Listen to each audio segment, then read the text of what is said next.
பெரியவர்கள் வைதிகர்களால் சாஸ்திரஞர்களால் பூஜிக்கப்பட்டு கௌரவிக்கப்பட்டு ஆஸ்திகர்களாலும் ஆஸ்தி உடையவர்களாலும் ஆதரிக்கப்பட்டு ஆசிரிக்கப்பட்டு நாஸ்திகர்களாலும் நம்பப்பட்டு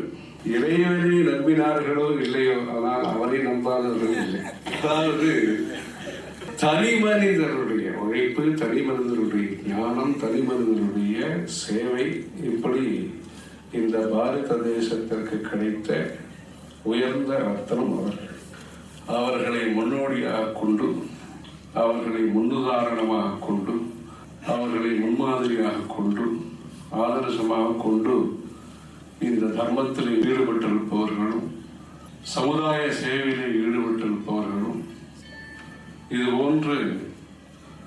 கல்வி சேவையிலே கலாச்சாரம் கலந்த கல்வி சேவையிலே ஈடுபட்டிருக்கக்கூடியவர்களும்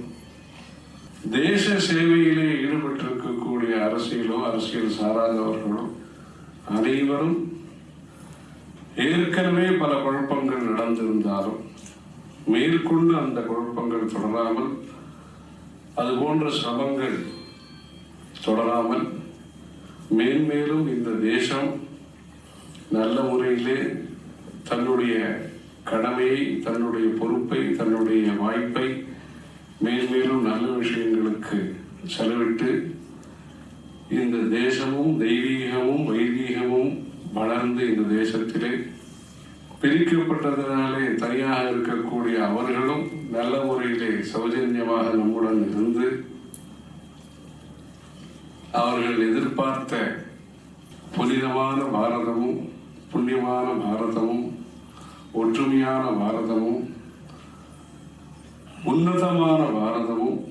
அமைய பெற்று, ஏனென்றால் அவர்கள் எதையும் எதிர்பார்த்து இதை செய்யவில்லை. ஹர ஹர நம பார்வதி பதையே, ஹர ஹர மகாதேவ.